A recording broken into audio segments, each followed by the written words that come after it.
This was even before the Taco Bell dollar menu got popular, bro. Our first tour, we had to print out the MapQuest page just to see the turn, dude. Like I think GPS had just dropped the Garmin, man. I'll never forget that. I'm so tired. I'll never get one of those. I'm so tired of that voice, bro.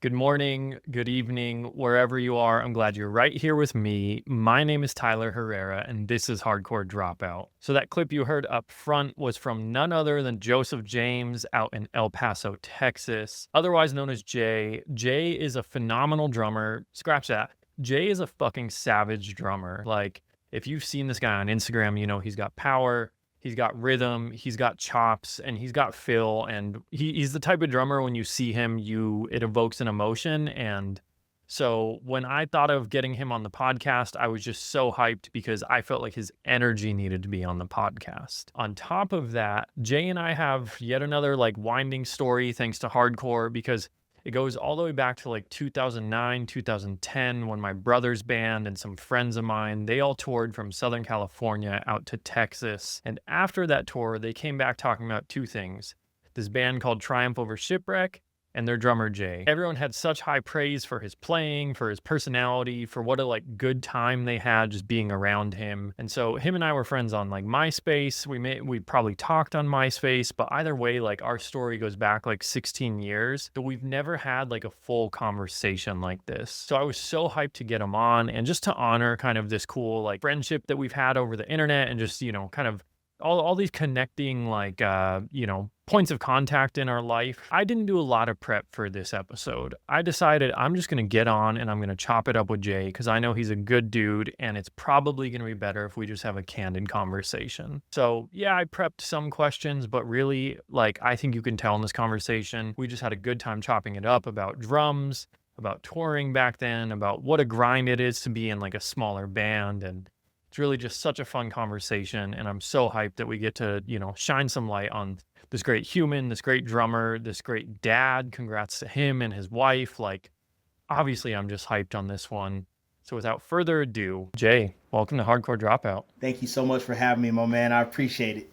Yeah, of course, man. I am hyped because, we started talking in the DMs a few months back, and then I mentioned to you that my brother's band had toured out to El Paso, and that's how I found out about your bands, and also Jeff Yuma, Beg for Life. So it's kind of a trip being here now, man. It's crazy, man. It brings back a lot of good memories, man. A lot of good memories, bro. So it's good to chop it up. And just when you name dropped, I was like, bro, like that was such a good time in my life, man. So it was really cool to connect with you on that.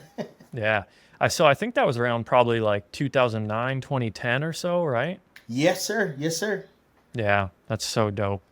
Well, fuck yeah, man. I would love to get into the Triumph Over Shipwreck era, but bro, I gotta know, you are a fucking phenomenal drummer. So like, you strike me as someone who's been playing drums your whole life, but when did it really start for you? Oh man, I was 11 years old, bro. So I've been playing for like 26 years now.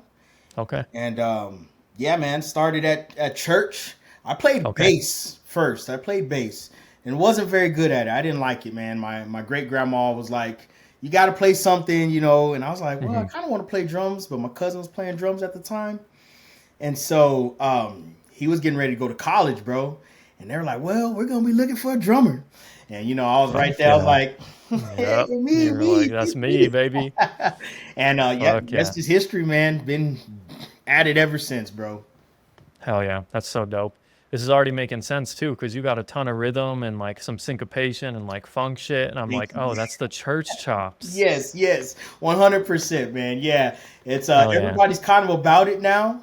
And even still, I just try to be a little bit different, man. Everybody's chopping now and stuff like that. I try to just still add my little flavor, my spices to it. Keep it a little different, man. Fuck yeah, man. I love it. That makes so much sense now. I'm just like, yeah, church, like a lot of linear stuff, like a lot of rhythm and groove. So makes a ton of sense now. Thank you, man. Yeah, that's just, I always, everybody kind of grew up listening to Led Zeppelin and, yada, yada, yada. And so when people ask me, I'm like, nah, like it was like Ray Charles, Aretha Franklin. And then it was Fuck yeah. like P Funk era stuff, man. And then of course Mama loved Jill Scott. So it was a bunch of that growing up. And then my uncle burned me a CD with of Metallica Ride the Lightning, bro. And he's like, "Boy, you Fuck think yeah. you could play this stuff?" And I was like, "I don't know, Unc. Let me see." And so honestly, if it wasn't for Unc doing that, man, I don't know what I'd be doing right now. But it was Yeah. Metallica Ride the Lightning. That was my first like push into like rock and metal, and I was like, "Whoa!" So Yeah. it just opened up the whole universe for me, man. Yeah, man, I love hearing like the origin story for everyone because there's Oh, always that one CD, you know what I mean? Where someone hands it to you and just suddenly something clicks in your boom! brain and you're like, whatever that is, give me more of I that. need that. Yeah, Hmm. yeah. So when you heard Lars's drumming, that must have sounded so heavy to you. Oh, bro, I thought that dude was like the sickest dude in the universe, man. And and even still, I see all the memes and stuff, and I'm like, damn, dude, if it wasn't for Lars, I don't know if I'd be here right now. So I can't, I can't shit on the dude. But Yeah. definitely, I guess the next step was one of my best friends. His name's Art, man. He played in a few bands around town. We were in Barry the Beautiful together back in the day. This was before Triumph, man. And he burned me a CD with Ed Gein and the number 12 Looks Like You. And that was my Damn. next gateway. So it was Metallica Ride the Lightning, Hmm. and I met my boy Eric Irk. I've been playing with him. He just recently moved to Dallas, but I've been playing with him for 25 plus years, man. That's my best friend, dude. And so he showed me Deftones' Poison the Well. He took me to that concert, and that opened up Damn. like that realm. Hmm. And then the next was Ed Gein and the number 12 Looks Like You. And then it was just sold, man. That was my style, Yeah. bro. I just mixed all that trash together, bro. Yes, sir. I can totally, it's making so much sense now because you say Ed Gein and number 12, and I immediately am like, oh, well, Triumph to me was kind of part of that grind scene, you know? Yes, yes. Like snails, you know what I'm saying? Hmm. Yes, Um, sir. Yep. dude, that was just, we didn't know what we were doing, bro. You know what I'm saying? We were Hmm. just playing some stuff, and we would go see Into the Moat at a little place called Surges here in Bro, town, bro. Into the into the Moat. fucking moat, Dog, bro. the the Tech Bible, I Dude. don't think they get enough love, man. They don't. Yeah, I'm a little sad about it, bro. 100%. I wish they would come back around. I know they did a few reunion shows and stuff, but they don't get enough love for the influence they had on the scene. A lot of this new like deathcore, like Yeah.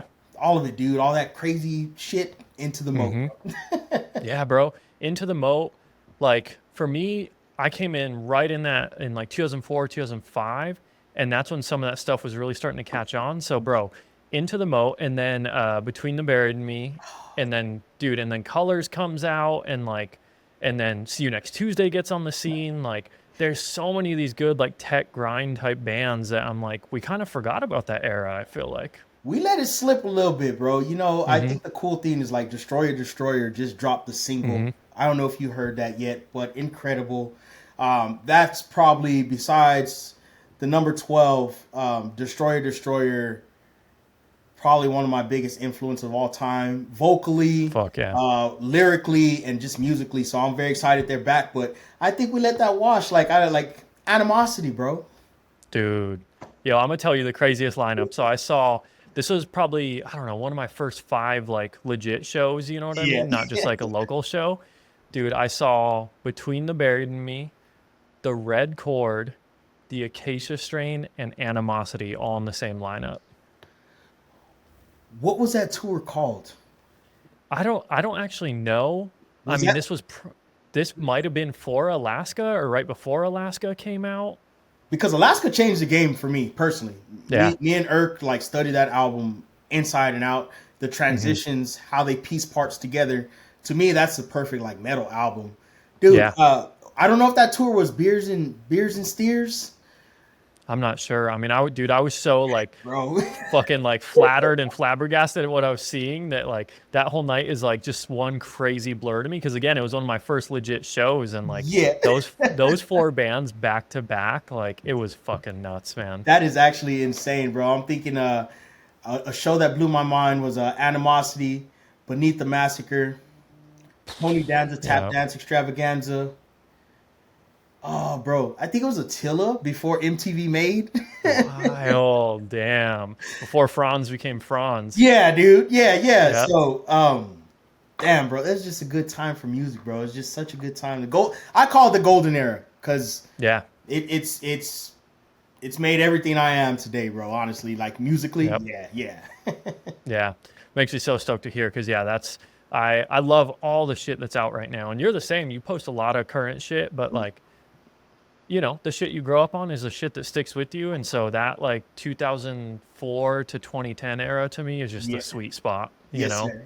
Yes, sir. Yeah, that shit's dope. So was there, you mentioned like going to see the Deftones, Poison the Well, starting to go to these shows. Was that in El Paso? Yes, it was in El Paso, man, and place what's it called Club 101, Okay. Club Escape, but we had really cool bands here. We had a band called Soma. They used to sound like old school, like Daughters, Okay. and that was cool. And then they kind of transitioned. They sounded like newer, like Every Time I Die, like the whole like Southern rock phase. They did Hmm. that thing, and then we had like all the cool like emo bands, bro. We had a band called Yarbro, Famous Last Words, and then of course like the grind scene we call it, and Hmm. that came up. We started a band called Bury the Beautiful. We played a lot Okay. of house shows, dude. I remember my first house show, bro. My uncle Lou took me, man, and we played in the backyard. I didn't even have a throne, bro. I just had my grandpa had a barbecue restaurant, and he had Hmm. some like folding chairs, and that was my throne, dude. Fuck I yes. pulled up, and everybody's just laughing, dude. They're like, "You ain't got no throne, man." I was like, "No, Yeah, like, bro. this is what it is, man." As if it's like, bro, it's a backyard show. Who gives Yeah, a like fuck? look where we're at, bro. Like you know what I'm saying. Yeah. But I met one of my biggest influences locally. His name's Ray, and he Okay. plays for a band called Scum.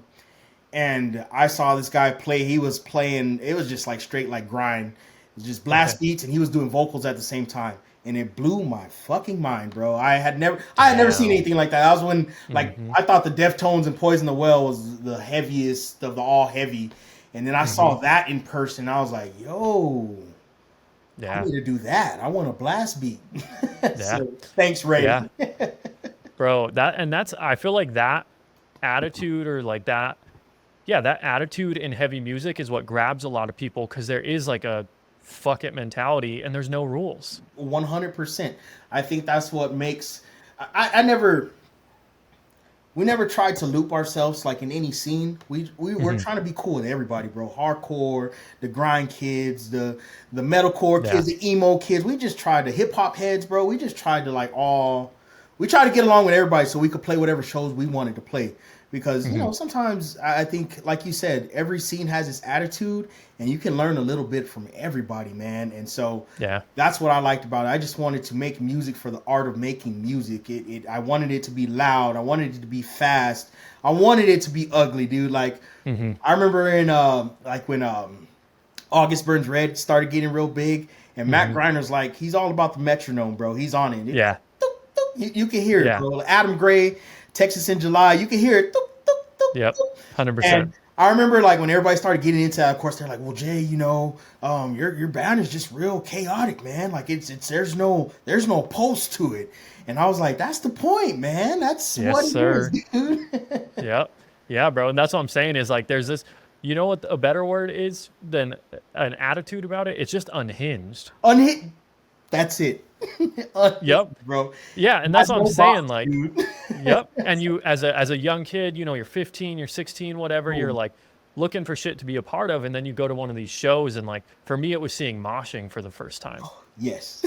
You know what I'm saying? Where I saw moshing and I was like, "Bro, you can kind of just like lose your shit and like no one's judging you." Yeah. And I was hooked. Everybody's like, Yep. The more ridiculous you look, the more hyped people are. 100% unhinged. Again, Yep. unhinged. Straight up. And so that was like influencing the sound a lot then, it Right. sounds like, right? Yeah, and you see it come back around, bro. Like I've been here for a while. There's bands here like Artery, AC 130, Linger, and they're Okay. just young kids, angry, Yep.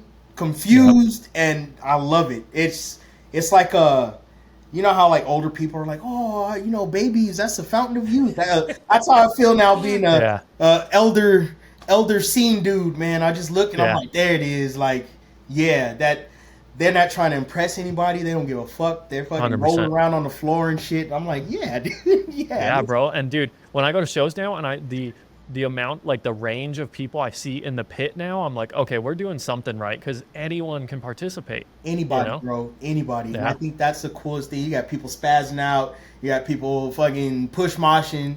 You got the hardcore dance. It's a great time, man. It's a time for everybody just to let loose, and then afterwards, go get some damn food. Yep, bro. I just got like chills up my spine because that's like that was the recipe That back was, then, bro, and you know? that's what I mean. It was just such a good time, bro. Like here we got Taco Cabana that used to stay open forever, right? And Okay. that was just always the spot after the shows, man. I always look Hmm. forward to it. I save my lunch money all week, you know what I'm saying? So Yeah. that way I could go to the $5 show, and then afterwards I could go get some food. And I made some of my lifelong friends, man. Still to this day, Yeah. I was just what we did, and that's what made us so tight.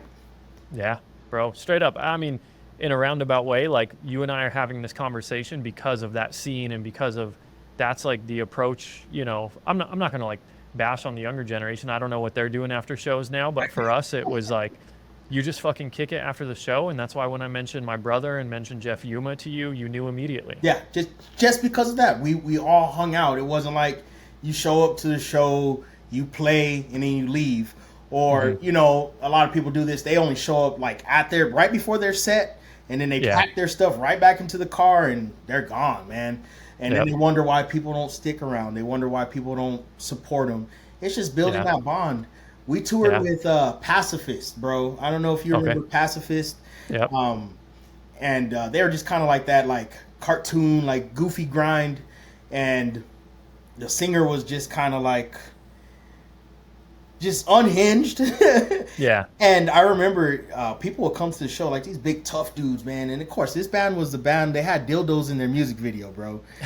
Um, check it out, man. I forgot the name of it, but check it out, dude.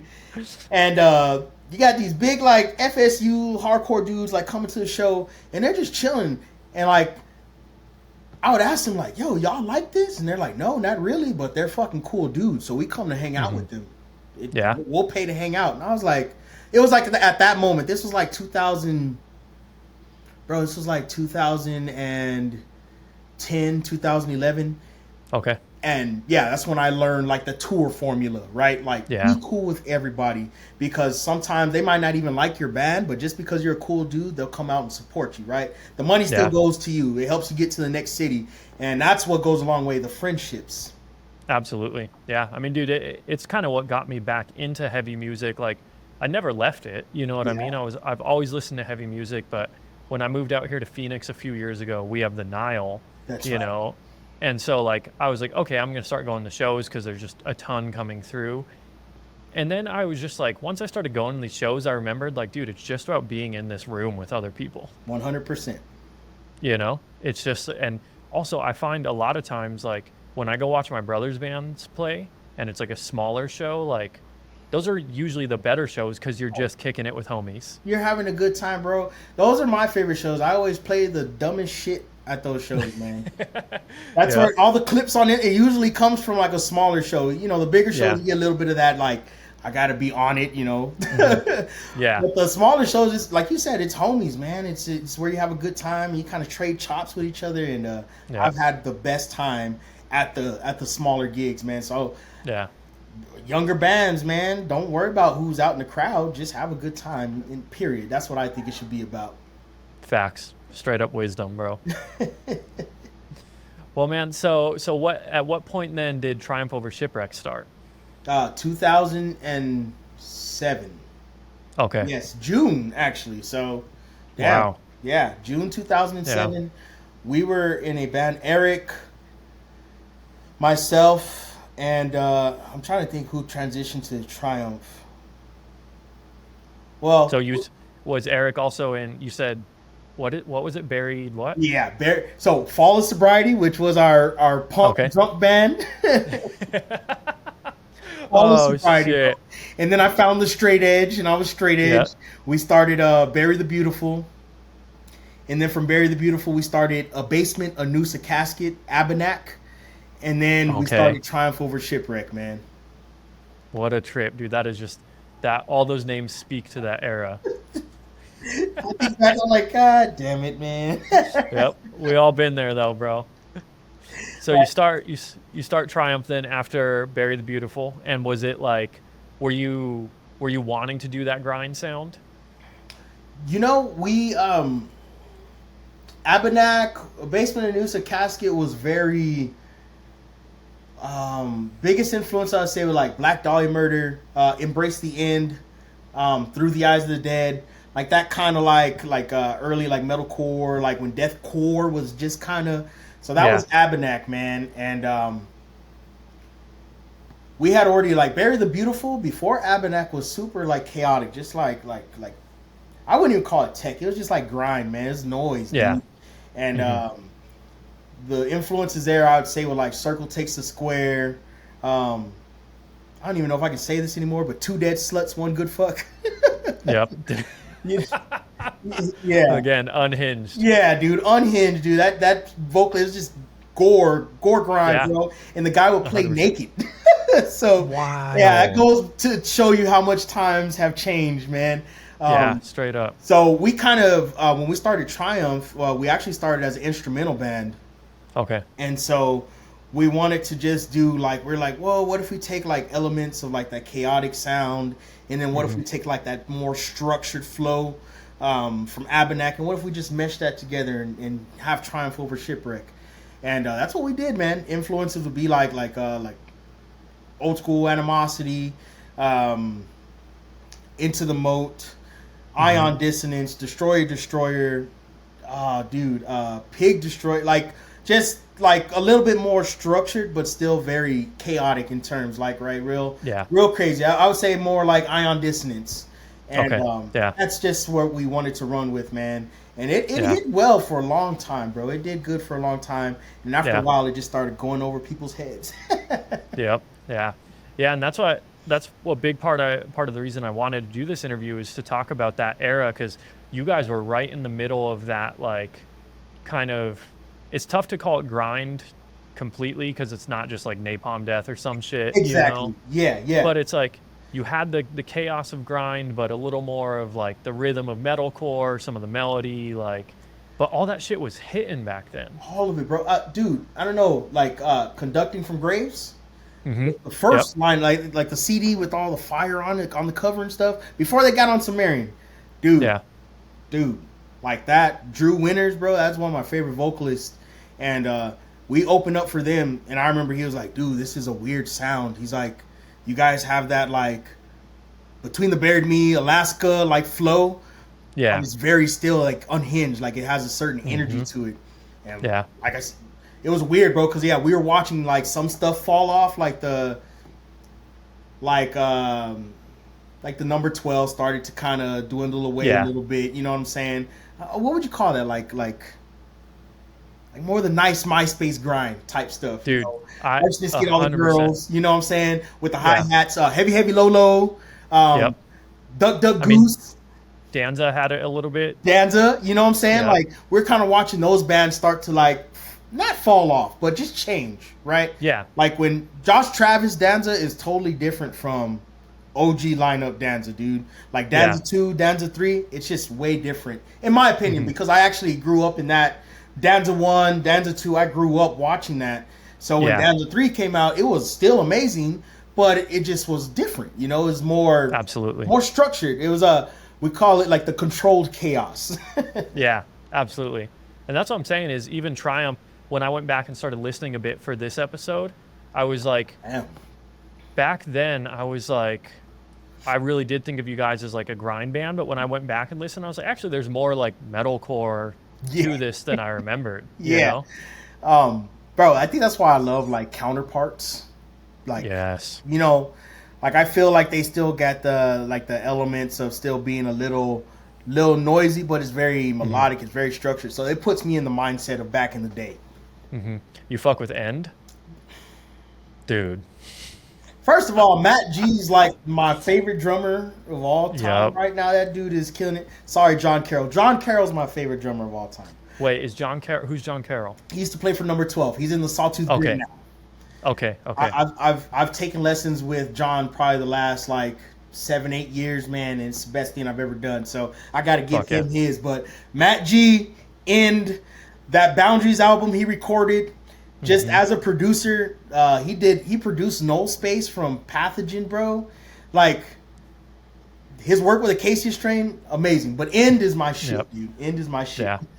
Yeah. That's I mean, and that's like I'm tying the dots between Matt and you because you guys both got fucking power, bro. Thank you, man. Thank you. Thank you. Yeah. I love that dude. I got to hang out with him when came through with the Casey Strain, and dude, Hell yeah. coolest dude, man. And he's gonna be producing Triumph, No Suffers next album, so No that should be way. fun, bro. Yeah, yeah, yeah. Fuck yeah, man. Congrats. That's big. Thank you, man. I'm so stoked, bro. Yeah, that's fucking awesome. I want to get to No Suffer in a minute, but I want to finish the Triumph timeline because you Cool. guys did put a full length out, Yes, and that was what 2011 or something, 2010. I think 2010, 2011. Okay. Yeah, Yeah. yeah. Forever Ending, man. Yes, sir. Okay. Was that on a label? Um, was it? I don't. We used to be on a local label called Wartime Records. Okay. But I think we did Forever Ending on our own, man. Um, Okay. we had like a little short album that came out on Wartime. That was our first release. Besides like demos, we recorded a bunch of demos. You know how it was back in the day, man. It's like Yep. you record your two little shitty demos and then you hand them out to everybody. Yep. We had a bunch of that. Then we did that Wartime, but I think Forever Ending was the album that just really we tied everything together that we had ever done. We had our style, and we toured the shit out of that album, man. Yeah. And that's what I remembered. It's it's getting foggy now, but I'm pretty sure after I heard about you guys after that tour, like I remembered you guys kind of rose to the next level when a lot of those bands still just kind of stayed local. But I was like, I think you guys had a moment for a bit right there. Yes, sir. Yes, sir. Dude, shout out Joel Hastings from Pinup Productions, man. He was our manager for a very long time, dude. I think since like 2009. Okay. And damn, bro, without him, man, our first tour that like legit tour, like we had done Texas tours, you know what I mean? We done like the little Southwest run, Yeah. but he put us out with Fallujah and the Street, Damn. dude, Okay. fucking sick. The next tour was Molotov Solution, Destruction of the Damn. Rose, Bermuda, Isolationist, EP Bermuda, bro. Um, Damn. and dude, King Conquer. That was our next one. Damn, And bro. after that, it was just like boom, boom, boom. So we got it. We caught the wave, man, and we rode the hell out of it, dude. We rode. We're doing at least like 220, 230 days out of each year, man. We didn't. Holy We, shit. some of us would like. I would drum at church, and Hmm. then I would. Then after that ran out, we would get like call center jobs and just do like the Yeah. 2 week, 3 week training, and then Hmm. bounce. And then I got hired at Albertsons, man. I was pushing carts, bro. I didn't care, bro. I was Yeah. pushing carts just to tour, bro. And Yeah. I'm really proud of that, bro. There's no regrets there. There's no like, oh Yeah. man, I wish it would have gone different. I think it went perfectly. We had the best time, and like I said, I got to do it with my boys, man. So that was fucking fun. I got to meet your brother and them, man. And Yeah. dude, just lifelong friends, bro. Lifelong connections, man. Yeah. That's so fucking dope, It man. was dope. Tell Talk to me about what touring was like back then, because like respectfully, I'm sure you're not making a lot of money doing it, and you're living off fucking Taco Bell dollar menus. Like, what was touring like back then? This was even before the Taco Bell dollar menu got popular, bro. Our first tour, we had to Damn. print out the MapQuest page just to see the turn, dude. Like, Yep. like I think GPS had just dropped the Garmin, man. Yeah. I'll never forget that. I'm Hmm. so tired. I'll never get one of those. I'm so tired of that voice, bro. Um, Jesus, Oh shit. 230 days every year of just like turn right, turn left. Yep. Oh, dude, touring was interesting. It was. Hmm. I think back then there's a time period, right, that people just stopped going to live music as much, and I think Yeah. it picked back up after COVID because people missed it, right? So at that point, touring was dope because people love coming to shows. There wasn't like a lot of overdone packages, bro. You know what I mean? Yeah. There wasn't a lot of competition. There'd be like one or two other tours going on. This was like before the big ass like summer slaughters and all that crap. So it was cool to tour. And then Yeah. probably around like 2010, 11, that's when like started putting these big ass packages together, Summer Slaughter, and you had all your favorite bands. You had Animals as Leaders touring with the Red Chord and Sounds of the Underground and all that stuff. So it was a little, it was a little rough, but it was a good time because again, tours I think our guarantee was like $100, dude. Mm-hmm. You know what I'm saying? Now Yep. bands are getting paid out like thousands, and that's cool too because they deserve it. But at that point it was dope, man. Like for instance, Jeff Yuma put us on whatever show, pay us $100, bro. We were so happy, dude. Yeah. Back then we were living off Little Caesars, bro. Everybody wanted to do the $5 hot and ready. So whatever Yep. promoter we had, they're like, "You're cool with pizza?" And Yeah. yeah, it's like, all right. And eventually you Yeah. just like realize you're like eating just like cardboard with like marinara and cheese on it. Yep. Every And day. before that, we used to get like care packages from people, and they would buy us like freaking potted meat, Vienna sausages, bro, and Wild. Oh, like God cup damn. noodles, dude. Bro, it's just horrible, Bro. horrible. Yeah. And like you're probably not, you don't get to shower until every few days. Like, bro, that is a grind. That is a gnarly life. That for sure, that was the grind. So like all the different guys that would join Triumph later, like Larry, he plays bass in No Suffer. That's my dog, man. We've been jamming for at least 12 years, maybe longer. Yeah, that's my dog, man. When he joined the band, he was like 21, bro. And Okay. so he grew up on the road. He grew up Yeah. touring, and it was just. I would tell him like, dude, you got it good right now, man. We got places to stay. Like we still weren't making enough money to get the hotels and stuff yet, but we had toured so much that we made friends everywhere. So we always had a place to stay. The drives weren't long. We were finally making like decent money. Like from the $100 guarantee, we were making like 500, whatever. Yeah. And we had, we could buy food other than freaking Little Caesars, bro. And then that's when the dollar menu came from like Taco Bell and McDonald's, and we were like, boy, we eating good now, man. Straight up. Eating like fucking kings, Oh, bro. bro, shoot, $5, bro, and don't let us hand somebody a 20-piece, man. It was on then. Yeah. And that was when the dollar menu was really the dollar menu, bro. And so it just got progressively got better for those that stuck around. Myself, Eric, Larry did a good job. Miguel stuck with us for a long time. My boy Robert House, he sings for a band called Scare It here in El Paso. Okay. We were like road dogs, man. We were out there, we were grinding, and like I said, each tour just got a little bit better. So by the end of it, man, we were just like, shoot, man, we get a hotel room.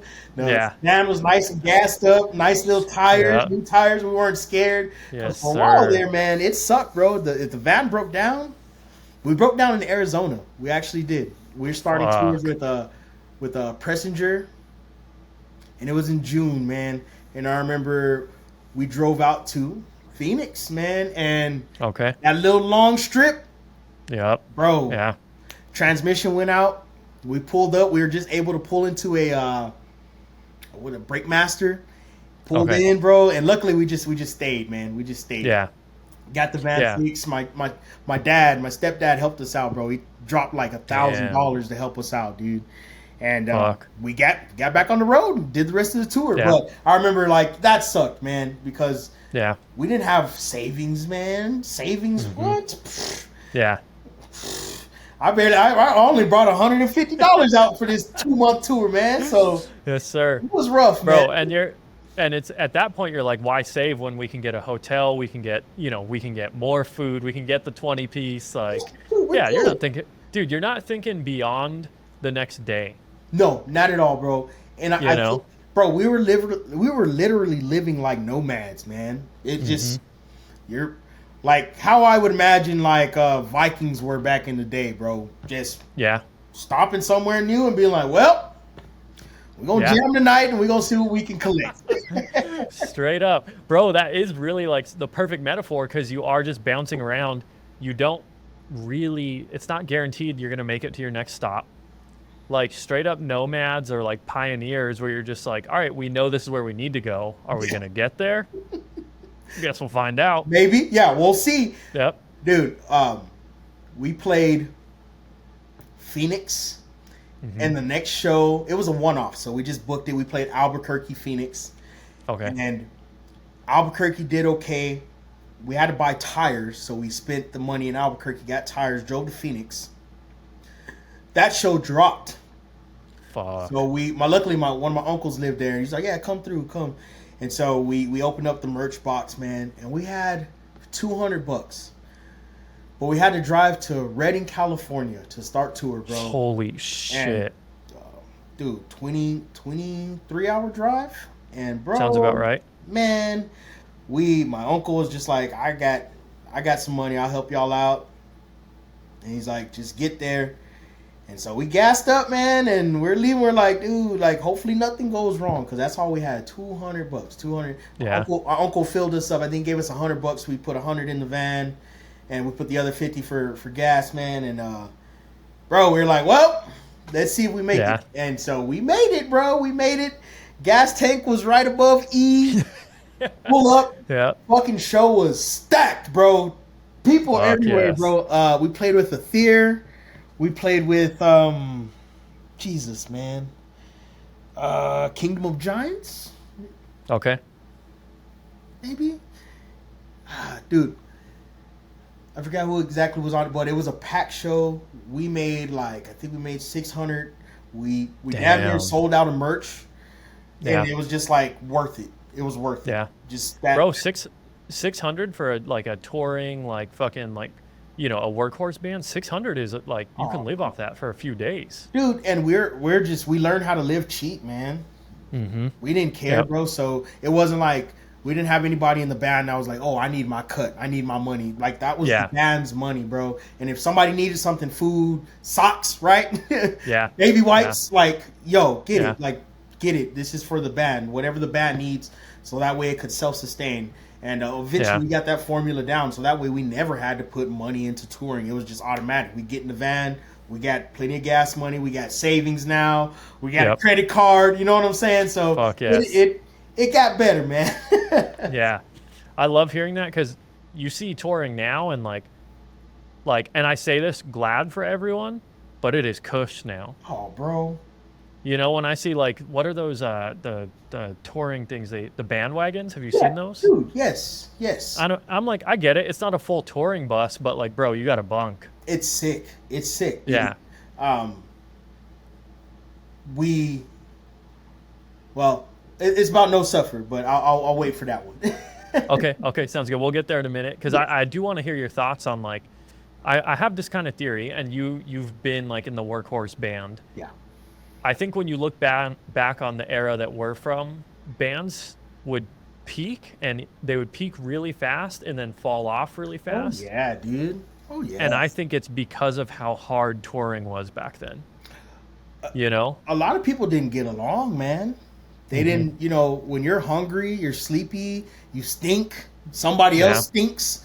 You get an attitude, bro. You're Hmm. sleeping, like, bro, you're sleeping on like your homie's couch, and he might have one couch because again, not everybody was doing good at that point, dude. We're all young, we're Yeah. all in our 20s, bro, and like, you're sleeping on couches and floors, your back hurts, Yeah.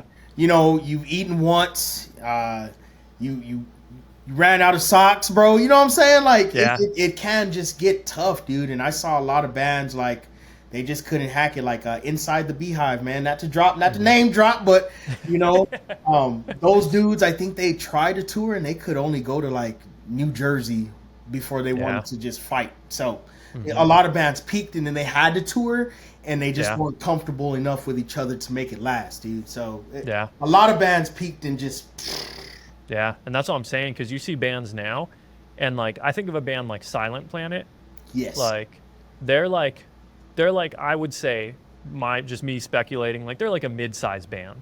You know, yes, I would agree. they got like a good following. They can sell, they can tour, and people are going to show up.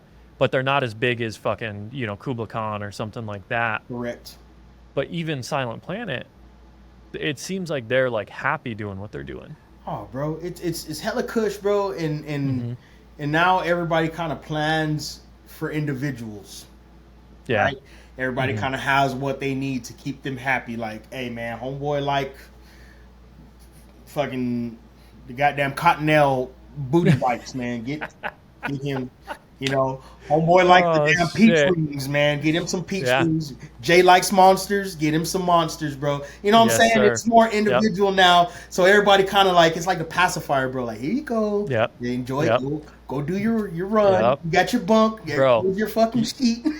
yep. You know what mine would be? Like my comfort or my emotional support on tour would just be cold brew. Like just Oh, get me bro. to get me to a coffee shop and get me some cold brew and I'll be fine, bro. That's our theme. Coffee, Yep. and that's every morning we wake up and we're like coffee, like Yep. what cool coffee shop can we go to? So I agree with you, man. and and, Yeah. and I think touring is cool like that now because people have most bands have drivers, so somebody Mhm. will drive through the night, get them there safely, they get some good sleep, and they Yeah. wake up and they're able to go have coffee time and FaceTime and Yeah. call their girls or whatever, dude. So back then it Yep. was just like, hey man, I don't have like a poor Larry, bro. I know he won't care that I dropped this, but Larry did a whole tour without having service on his phone. This dude became God the damn. master of finding Wi-Fi, bro. It was Mhm. great. I would laugh. We would pull up to the venue or whatever, and he would just disappear. And so I would go Yeah. looking for him, and yeah, there he is on his phone, all happy. He's like, Yep. hell yeah, Straight up, probably on his sidekick or some yes, shit. bro, yeah. Yep. Yeah, bro. See, again, not sound like an old head, but I'm like, kids gotta know, bro. It ain't always been this good. Oh man, they got it easy, bro. That's what I'm saying. Like Yep. all this production, like the bands are on Mhm. stage looking good, all cleaned up, man, hair Yep. looking all nice and shit. Wearing Yeah. wearing the same like windbreakers and shit like that, man. Fuck, Yeah. bro. Back in the day, bro, I remember I wore like the same stuff to play in for like 2 weeks before we got to wash that shit, so it was funky, Yeah. man. And Bro, it must it have was been an so ugly time, grody. bro. Yeah. Straight up. Damn, man. Well, I'm glad to get that perspective on it because again, I love where it's at now. You Yeah, know what I'm saying? yeah, Like it's so dope seeing bands be able to sustain this shit and like make a living off of it. yeah. But I think back a lot to our era and I'm like, yeah, man, it was a fucking grind. It's no wonder a lot of bands didn't make it. Oh yeah, dude. Oh yeah. I think like for sure like number 12 when they first broke up is Hmm. because their manager just straight up told them like, I don't think you guys will ever be any bigger than this. And back God then it damn. was a grind. Hmm. So that gets into people's heads, bro. It's like Hmm. like I'm a physical therapist assistant, man. So Okay. I teach a lot of classes, and one thing that we talk about is limiting self beliefs. So Hmm. this is just where somebody doesn't believe you're willing to do the work, or they're nervous for themselves, so they project that on you. And I think that's what happened to a lot of bands, bro. I think a lot of bands got that message like, oh, bro, this Hmm. is the biggest you'll ever get. So if there's something you want to do, or if you don't have a career, you better go get one. And that's what Yeah. ended up happening to a lot of people, man. I think even like Animosity, I think they would have Hmm. done great if they were able to come back. But I think they just like some of the members just got such a sour taste in their mouth from not being able to make it past that Yeah. next level that it just crushed, man. It crushed, and I think that's also what happened to a lot of the favorite bands that we like, man. The Hmm. bands that we said kind of fell off. I think Yeah. ultimately that's what happened, bro. They were told that they'll never be any bigger than their current status, and for Yeah. some people that hurt their pride. But for like Yeah. for like me, I just love playing, dude. I Yeah. still enjoy it, man. I'm so busy now, but I make sure to make time for my music because it keeps me sane, bro. It's kept me here this long, so I'll continue to do it. Fuck yeah, man. That is so cool to hear because, bro, I say the same thing about this with Hardcore Dropout. Like, I want this to grow. I think I've been transparent about that. Like, I love this shit. I want to build Hardcore Dropout up. But, bro, by the time I'm done editing this podcast, I'm just gonna be happy that I did it. You Yes, know what I'm yeah, saying? Like, that's the goal is to just do it. yeah, You man. know. So that makes me so happy to hear because you give that vibe when you're playing. You look Thank you, legitimately fucking happy, bro. bro. Like, dude, like I saw when you started this stuff, Hmm. man, and now look at you, bro. It's Yeah. incredible. You've done a great job, and thank you. I think Yeah. that You're not you never sugarcoat any of your stuff. You say what you mean what you say, and I love it because me and you come from the same era, so Hmm. I can vibe with it, and it's something I wish like a lot of people from our era would do. But a lot of people don't give a shit about music anymore because Yeah. they were just told that it was. I'm sure me and you understand because we were. I don't know about your parents, but you know I know my grandpa was always like, man, what you doing, man? What you in the van, man, playing all that Yeah. bullshit? Um, Yeah. but he understood because I practiced in his garage. You know what I'm saying? Hmm. So he saw the band from the very beginning. He saw. Yeah. I remember he went to a Triumph show, man, and we played at a local spot called Chicks. It's Okay. back in the day, bro. And he saw just kids like moshing. And my Hmm. grandpa played for the Eagles, bro. So he played professional What the football. fuck? Yeah. Damn, So that's sick. he was always a little sad that I didn't play ball. But when Hmm. he saw that, he was like, "Oh, this is Yeah. your football. This is your shit. You're the Hmm. king here. I got it." And ever since Hmm. then, he rode until his last day, man. He was just always so excited to hear about all the stuff the band was doing, man. He understood Man. that passion, right? Yeah. Yeah. Well, it sounds like he passed, so fucking rest in peace to a real one, man. Yeah, man. Rest in peace to Pops, man. That was my dog, man. He did a Yeah. lot for everybody in El Paso, man. The state of Texas, dude. Like I said, he grew up in Segundo Vario here in El Paso. Made it all the way to the NFL, man, and that was unheard of Fuck yeah. for a little black kid from the neighborhood, man, right on the border, Yeah. dude. So it's Absolutely. great, and I think that's a passion that's what he blessed me with, man. Is that Hmm. just if you're gonna do it right, Yeah. 200%, not even 100%. You got to really put your Yeah. heart into that shit because when you put heart into something, people can feel it, even if they hate 100%. you, even if they don't Hmm. like your band, even if they think you're shitty, they're jealous. They can't help but notice, like, damn, I don't like that motherfucker, but when he played them drums, he He's alright. on it. Yep. Yes, sir. Bro, chills. Straight Yes. up chills. Cause Yeah. Thank that you, is bro. so fucking true, man. Yeah. And that's why, bro, there's people out there where I see them and I'm like, hey, I don't like their style of what they're doing, but I can see they want it. And Right. that's what matters to me. And that's why I put on for bands that I see grinding. Yes. You know what I'm saying? Like, you're probably your boys too in life cycles. Oh. You know what I'm saying? Oh. Like when I see them play, I'm like, bro, this is in their blood. It, bro. You know? Yeah. X is on my list, and Buckner, bro. Those are the boys. Those are the dudes we grew up. And Hope of Divine Mercy, bro. Buckner's old band. They should have been huge. Hmm. All the bands X has been in should have been huge. But Life Cycles, thank you for dropping that. I really, truly hope they get all the love that they deserve. They've been Hmm. there before a lot of bands. I'm not trying to Yeah. put anybody against each other, but I've just seen these dudes grind for a long time, man. And it Yeah. does take heart. It takes hunger, man. And those dudes are Absolutely. grinding. That like they hustle. X cuts hair, Hmm. bro. And then Yeah. they have Yep. cover bands like tribute bands, and Yep. they're playing all the time. So that's why when you hear Life Yes, sir. Cycles, they're the tightest fucking band in Texas, if not in Hmm. the United States, bro. They're the Yeah. tightest band, bro, because they Dude, have this. yep. 1,000% man. When I saw them, I've only seen them once. I saw them here in Phoenix and was already high on them. You know what I'm Yeah, saying? Like yeah, you can just hear like they're a fucking sick band. Like they've got the it factor. yep. And then when I saw them, I was like, dude, you would like I asked Xavier when I interviewed him, I was like, how long have you guys been playing together? Because bro, you guys are on it.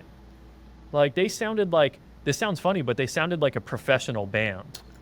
That part, Hmm. they sound like they need to be on tour with Slipknot, with Killswitch Engage, with whoever stadium bands, bro. They're that Yep. tight, they're that precise, and they put on a hella good show.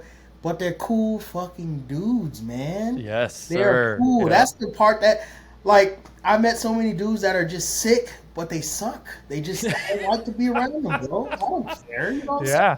It's like Straight up, bro. I don't even want to watch y'all play because you just funky attitude, man. Well, Yep. you hang out with these dudes, it's like hanging out with family. You know, it's like coming to like a family Mhm. reunion. You got the cousins that you haven't seen in a while. Yep. That's exactly what it feels like every time. Yep. Bro, I call Xavier my dog, and I've met him that one time when they played here. And that was all it took for me to realize like this dude's a real one. Yeah. Oh yeah. Oh yeah, man. You know? Yeah. And This, you feel it when they play, you feel it when you talk to them, like they're fucking boys. They love what they do and they don't take it for granted. there you go. And that's the same thing that we did with No Suffer too, man. Yeah. Well, fuck yeah, man. That's actually perfect segue. So we have the Triumph era. That's fucking awesome. Like, when does that taper off, and then when does No Suffer start? Oh God. Okay. 2016. Okay, We went out with parasitic ejaculation of fear. Yeah. Yeah. bro. Again, unhinged. Unhinged. And that tour was fucking sick, man. It was like, cause Triumph, we played with a lot of like the Texas hardcore bands, man. You know, Hmm. that's just locally, you know, like Barbarian, those dudes. Hmm. Hector's recorded all of our stuff so far, and that was like when Triumph did that tour, we were more hanging out like the death metal, like the slam kids, right? That parasitic Yeah. ejaculation, super slam, and Hmm. Aether is like just tech death, man. And Okay. so for us, it was cool because, like I said, we still had some of those like we had those elements, but not quite. Right? We were still Hmm. different from those bands, and so it was cool to do that tour. It was like a month long, man. Killed it, killed it. Fucking get to Austin. We play at this place called like the Music Ranch. It's super sketchy, bro. I don't know why the fuck. It's like middle of forest, like some Blair Witch shit, bro. Yeah. Just and the serpentine belt on our van just fucking snapped, dude. And we're in the middle of Fuck. that Austin to San Antonio roadway, Hmm. and we stopped at a Walmart, and we should have stayed. But one of the dudes was like, dude, there's a Motel 8 or whatever down the street. We're like, Hmm. fuck, dude, okay. We're like, well, if we stay at Walmart, we can wake up. Automotive's right here. Boom, boom, boom. Yeah. Anyways, we drive. This dude's, my back, my back. I'm like, dog, come on, man. So we drive, man, and it's just fucking desert. Hmm. No motel, no hotel, no damn trailer park, no goddamn payphone, nothing. Hmm. Desert, bro. And we just stop. Just the van just dies, dude. And Fuck. that was probably the first time in 10 plus years that we're not all of us, but just some of us are just like, man, fuck this, bro. I Yeah. remember walking, we had to walk like 5 or 6 miles to a car dealership, and they sent out a mobile Damn. mechanic and fixed us up. But I just remember we're all on that walk, bro. I have a picture of it, dude.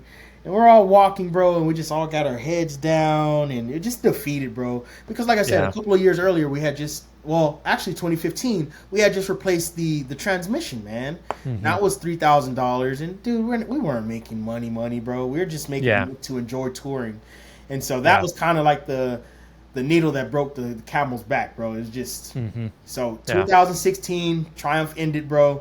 We took the rest of that year. I didn't play drums at all like the rest of that year, bro. Damn. I was defeated, bro. Triumph Hmm. was my identity. I was a touring musician through and through.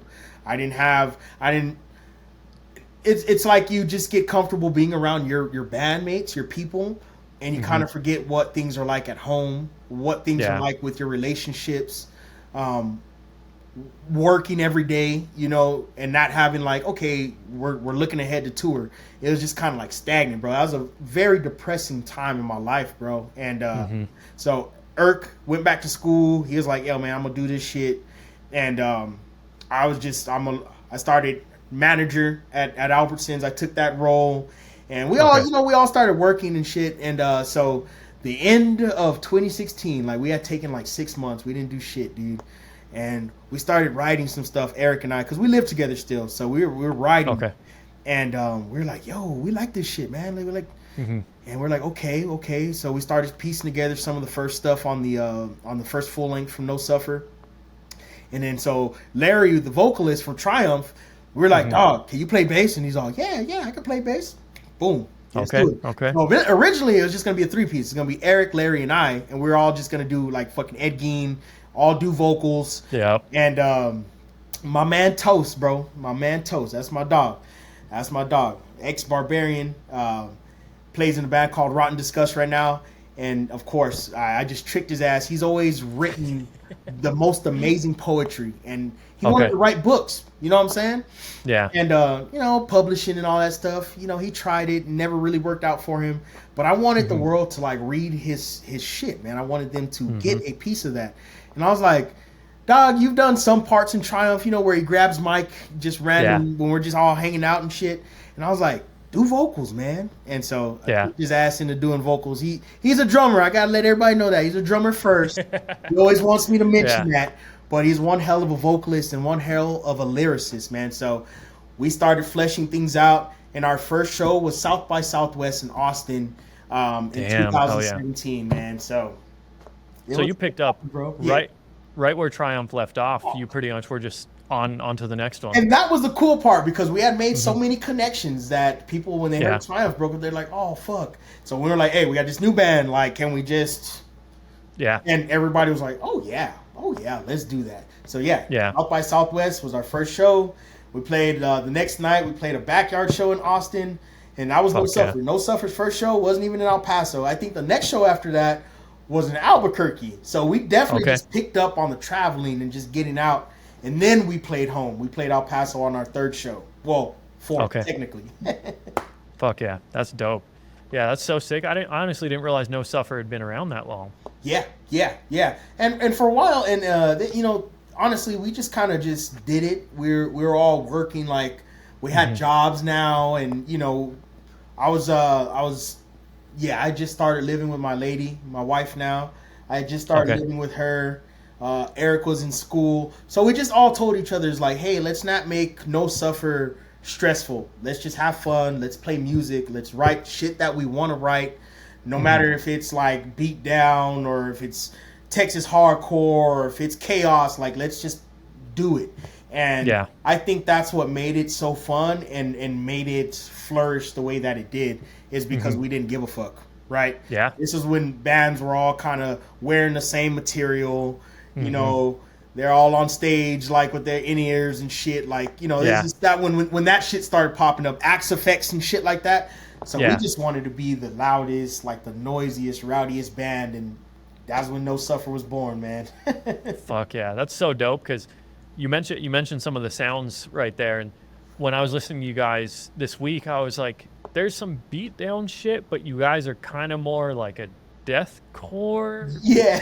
band. But at the same time, I'm like, it's just like this really cool tension between those two things, where I'm like, you guys could play on a hardcore show, or you could play on a deathcore lineup. And that's what, and like I mentioned earlier, that's always what we wanted to do. But I think a certain point, Triumph got stuck being like the metalcore, mathcore type.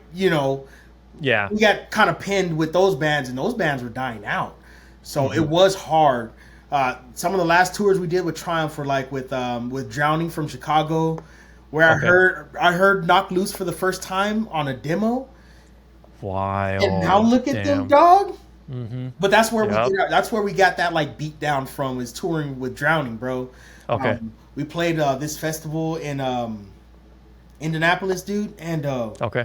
woo, it was violent. Went off. Motherfuckers were throwing tables and chairs, and it was great. It was great, and that's when we were like, "Hey, man, maybe we should add a little bit of that," Yeah. And that's where that flavor came from.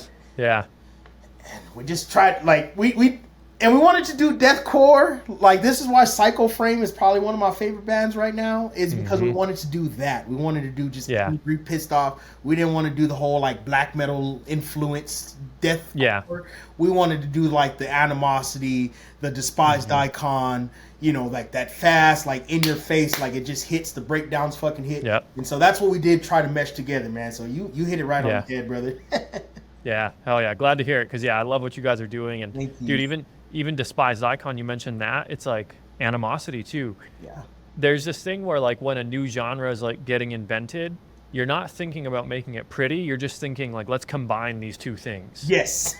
And it's like Despised Icon, when you listen to it, you're like, you can hear, oh, this is a bunch of hardcore dudes playing like death metal shit, and then you get this deathcore sound, and that's what makes it fucking cool. So cool, man. So cool. Yeah. That's always been my shit.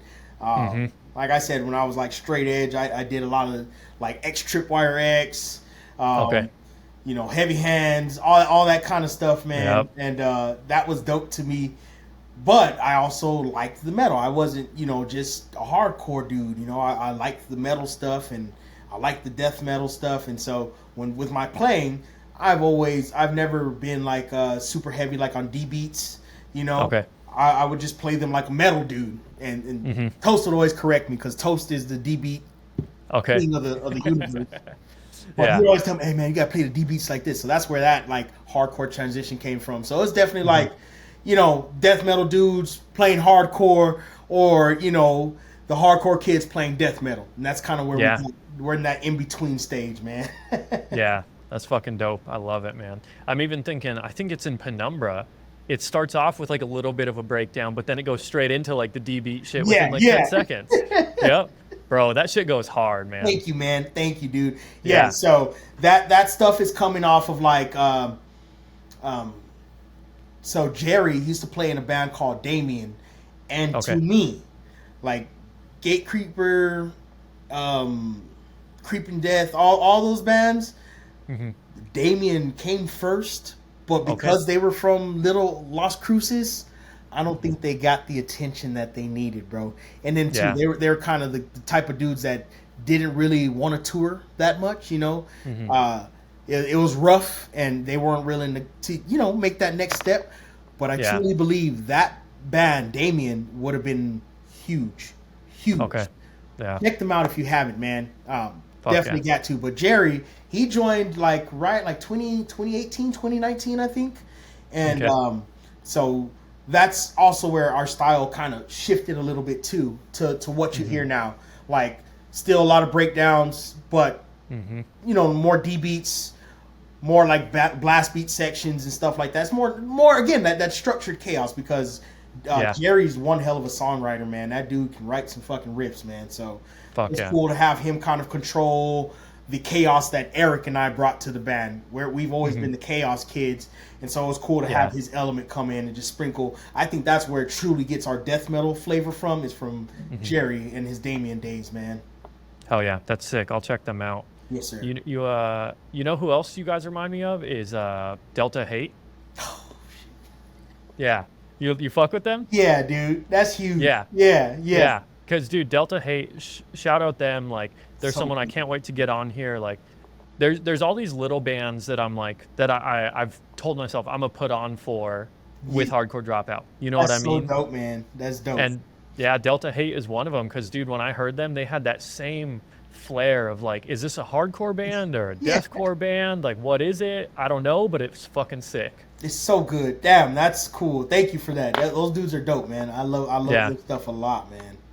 Yeah, they're fucking awesome. I've been able to talk to them, just online, and I really hope for big things for them. I hope so. Yeah, because they deserve it. They're really sick, dude. Damn, that's cool. That's cool you dropped that. Yeah, of course, man. Really does remind me of them. I think we definitely got the same taste, you and I, man. Yep, 100%. Yeah. Well, man, we gotta have the drum talk, bro. So okay, I got some questions. Okay. So, I posted that story. We got some good questions out of it. I asked for some drummer questions. So you want to jump into those? Yeah, we can do that, my brother. Hell yeah. So, dude, I loved this one. You don't have to list 3 bands, but even if it's just 1 or 2, he said, what 3 bands would you want to join if you weren't in your current band as a drummer? Oh shit, man. End, Psycho Frame, and if Navene ever wanted to do a live Flesh Rot. Brother, god damn, that is a crazy list. Yep, I can see it all too. I would even do number 12, man. Number 12, like in the back of my mind, they're supposed to do. Well, I would want them to do a reunion for Mongrel, right? Came out in 2007. So It's coming up. So number Yeah. 12, man. Hey, man, Yeah. I'll play that album. John Carroll gave me his blessings, man. Fuck yes. Damn, it's on record now. It's Let them on know. record now. Yeah. So come get me. I'm down. Fuck yeah. Dude, Navene is one of my fucking favorite drummers. Like, hands down, because from Animosity to Animals as Leaders to now, like, I think his shit with Entheos right now is some of my favorite stuff I've heard him play. He's just always pushed the envelope. I saw him Mm-hmm. when he was in Hoods, man.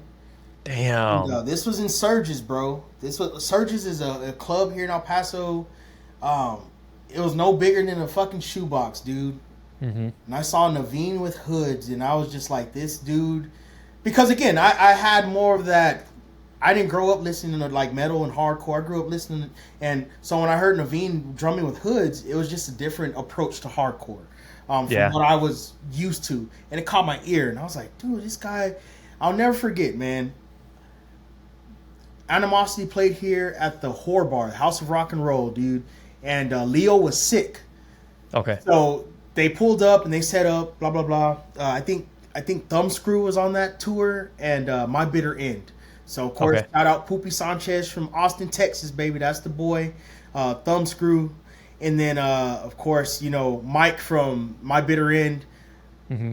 Just so Animosity gets on stage and they're like, "Hey, Leo's sick, but we got a new album coming out in 2 months. It's called Empires." Bro, they played the whole fucking album front to back, bro. God damn. This was like before the days of like big stages, man. We were like standing, I was like this close to Navene, bro. Yeah. And that changed. I was in Bury the Beautiful at that time. And so that was the first time I had heard deathcore, right? Because before that, like Shut It Down is very hardcore influence with just a heavy groove to it. But Empire, like, that just brought the fucking death metal, right? With the hardcore. In my opinion, that was the best version of deathcore I'd ever heard, man. So shout out Navene, man. Yeah, dude is a fucking savage. So creative, and like, I'll be real, like, so I also play drums. And so like I am not nearly as good as you guys, and some of the stuff Navene be doing, I'm like, it's above my head. But like, the fact that he can play so technical but still sound groovy is what blows my mind. Every time I hear his shit, I can always find the rhythm. Yes. You know what I'm saying? Yes. Like, you can feel it even if he's playing at fucking 180 BPM. Dude, 100%. There is, Ramon, Lord Cocos. I don't know if you remember him. He used to drum for Part of Burning Body back in the day. Okay. He's also a drummer that I feel like if Navene didn't play with Animosity, it would be him.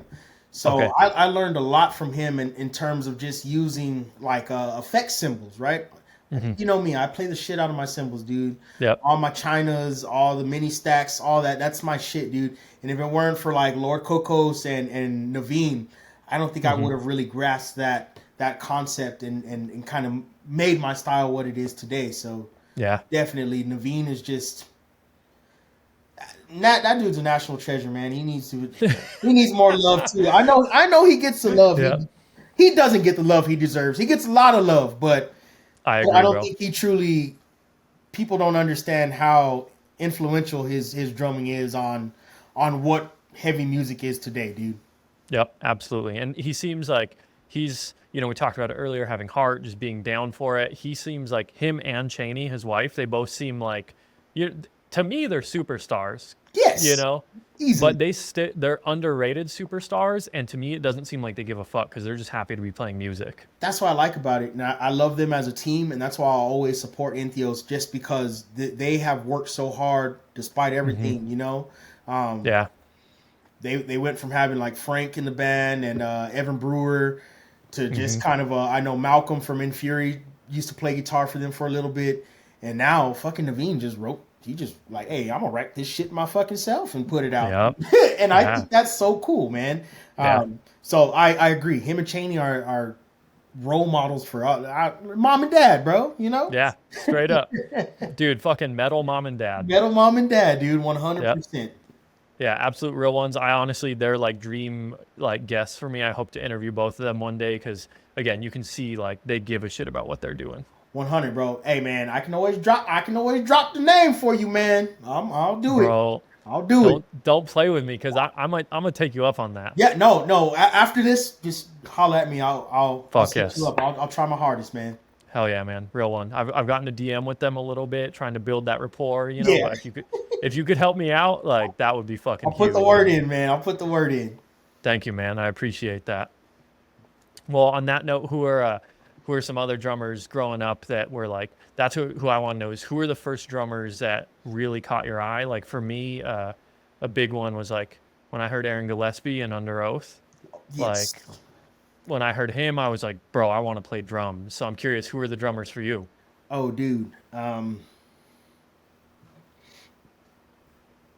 First drummer that I saw that blew my mind was probably Jesse from Ed Gein. Okay. I remember being, damn, I think I was 17, bro, because I couldn't get into the gig. They played at a club called T Lounge, and I remember my homie was opening for them, so he cracked the back door, and I just stood Hmm. at the back door and I watched Jesse from Ed Gein play, and honestly, that was probably the first time I was like, what the fuck, you know? 'Cause Yeah. we had, in Bury the Beautiful, we had already played with like number 12 when Nuclear Sad Nuclear came out, and so that was before John Carroll. They had a drummer called Shri. Okay. He was good. He was all right. Hmm. It was, Hmm. it was all right. It wasn't anything that I was like, wow, I got to go home and practice this. But yeah, watching Jesse Yeah. from Medellin, I was like, what? Matt from Hmm. Into the Moat. That was like all the Fuck yeah. same era, bro. I was like 17, 18 years old, bro. I was watching Matt Into the Moat, Hmm. dude. Um, and then I saw John Carroll play with the number 12. And Okay. Game over. mm, Yep. that dude Yeah. he tied everything I love together, man. Everything I love. Yeah. All the groove and the bounce that Navene had Hmm. with like the technical aspects of Ed Gein from Hmm. Jesse. It was like John Carroll just wrapped up in a, Yeah. yeah. So Fuck yeah. Bro, I remember like I could make a list of the drummers that I got to see at smaller shows where somehow you find your way behind the band, and you feel like you're having a different show than everyone else because you're just watching the drummer, and like I remember one time I saw Suicide Silence in a small venue, and yeah, Alex Lopez had just joined, and like I got to go behind all the fucking half stacks and stuff, and I yeah, just sat behind there and watched them, and I was like, dude, the power he played with, like the fucking rhythm, and that was a big one for me. Alex was sick in that band, dude. What is he in? Hmm. He's in POD now. Yep, which is so fucking dope, man. Like, it just makes so much sense, and I'm like, dude, POD, like that's some of the first shit I ever got down to. Yeah, I was like, wow, that's like a full circle moment because I'm Yep. sure he's like in our same like age group, and Hmm. I'm sure he grew up listening to POD, and now Yeah. he's touring the. Yeah, yeah. I was like, okay, man, I see you. Yep. He's on it, bro. Yeah. So dope. Yeah. What so you said John Carroll for sure. Ed Gein's drummer, and Jesse, then Ed Gein, who was the other one? bro. Noah from Destroyer Destroyer. I Okay. Hell saw yeah. I saw Destroyer Destroyer at a place called Wayside here in El Paso, man. It Okay. was like a Christian venue, bro. You had to write down your lyrics and like turn it in. Wild. Like it was funny, bro, because we're all still in like high school, dude. Yeah. And of course, all the songs like "fuck you," Yeah. fuck all this, the world sucks, yada yada yada. Yeah. And I remember everybody was like, "Hey, man, what's your favorite Bible verse, man? Just write that down." Damn, I y'all think y'all about it had the now, and I'm like, system "Oh rigged. man, that's crazy, bro." Yep. Bro, that's some crazy level of sinning, bro. Like you gotta Yeah, ask for bro. I'm forgiveness like, now. yeah, bro, just to play a show, man. But yeah, I saw Noah at Wayside Cafe, the Destroyer Destroyer, man, and Jamie passed away a few years ago, the singer from Destroyer Destroyer, and that is another band and another drummer that heavily influenced me, and like gave me a different perspective of what drumming could be, dude. So Hmm. he had like Yeah. that groove of like Meshuggah, but Fuck still yeah. like the chaos of like I said, like number 12 or like that Hmm. that grind, chaotic grind feel, but very groovy, like Meshuggah based grooves. And that's Fuck what yeah. Littered with Arrows was for me, is like it was that segue into like what everybody like the gent movement. That Hmm. album kind Yeah. of bridged that gap from the chaos round to like, oh shit, they got some groove and some bounce. Because I have to admit, I'm not one of these dudes that like grew up listening to Meshuggah very heavy, either. That just Thomas Hack is amazing, but Yeah. he's not somebody I like grew up like idolizing like I do like John Carroll, Navene, Yeah. I Elliot feel you. Hoffman from Car Bomb, dude. Okay. Fuck yeah. Good one. Just Yep. dumb, dumb. Yeah. Straight up fucking There's savage. no reason for somebody to be that damn good, dude. Straight. Straight up. It's like, who gave you permission to be Oh, this fucking no, like good? my wife took me to a show for my birthday a couple years ago, man, and I stood in front of the drum set the whole time, bro. Just Fuck yeah. I didn't care. I was getting hit in the back of the head and shit. Ding, ding, ding. Yeah. And Don't give a fuck. yeah, I was just like, I don't care. I'm not moshing. I'm not doing anything. I'm standing here and I'm studying this dude. How do you play how do you play all those tracks with no click track, bro? And Yeah, that's never crazy. be off in any degree, man. He's a Yeah. machine, bro. 100%. Yeah. How do you feel about playing to a click? Because someone actually asked that, and I was like, yeah, let's see. So they said, this dude asked a lot of questions. Shout out Steven Crosmer. He said, thoughts on using a metronome in hardcore. And I was like, I wonder if Jay's talked about this before. I feel, and again, this is, I feel that you need to rehearse, you need to practice, right? It's just like weight training or anything else, Yeah. I power lift too. So you have your training, right? You're Yeah. not trying to max out. You're not doing anything. You're just really trying to make sure that your technique is proficient. So it's Yeah. the same thing with like rehearsal and practicing on your own. I do have John Carroll whoops my ass, man. He has me, practicing to a metronome. Yeah. But for No Suffer, we're just very well rehearsed. We just jam a lot and we're on it. We're very tight. We're all homies. So we have that love for each other, that trust.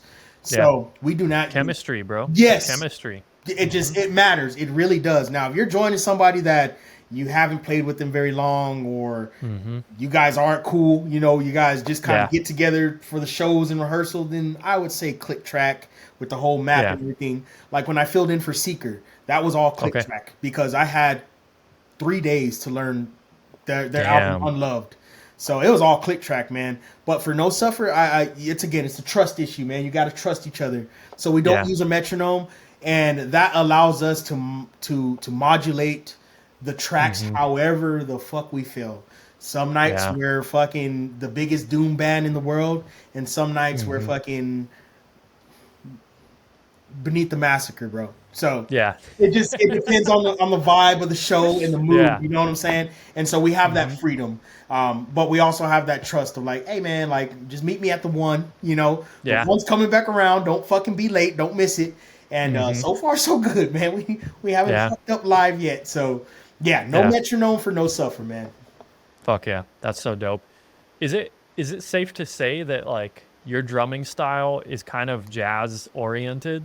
100%. So I study with a teacher here called Louis Speaking Eagle, man.